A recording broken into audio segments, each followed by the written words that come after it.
ఎందుకంటే ఈరోజు ఎంతో పవిత్ర ఏకాదశి, దాన్నే వైకుంఠ ఏకాదశి అంటారు. వైకుంఠ ఏకాదశినే ముక్కోటి ఏకాదశి అంటారు. శ్రీ స్వామివారు వెంకటేశ్వర స్వామివారు 3 కోట్ల మంది దేవుడికి దర్శనం ఇస్తారు. అటువంటి పవిత్రమైన పుణ్యమైన రోజు ఈరోజు. మనం కూడాను మన కాశీపురం గ్రామంలో కళ్యాణ వెంకటేశ్వర స్వామి ఆలయంలో శ్రీదేవి భూదేవి సమేత శ్రీ కళ్యాణ వెంకటేశ్వర స్వామి వారి దగ్గర కూడా సద్వినియోగం చేసుకుంటారని మరి కోరుతున్నాం.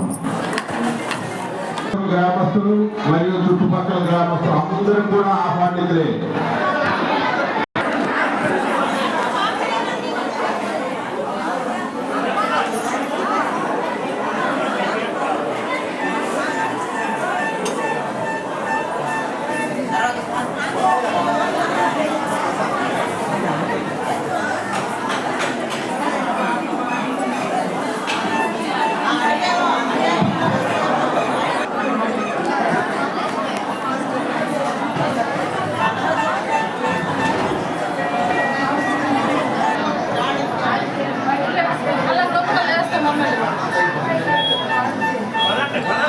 అలాగే మరి వెంకటేశ్వర స్వామి వారిని దర్శనం చేసుకునేవాళ్ళు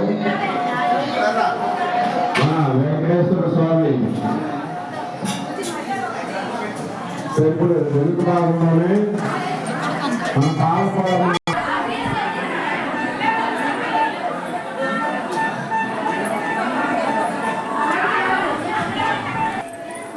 అమ్మ ఇలా రావాలి. బాంబేలో వచ్చారా? అదే ఉత్తర ద్వారం. ఆ ద్వారం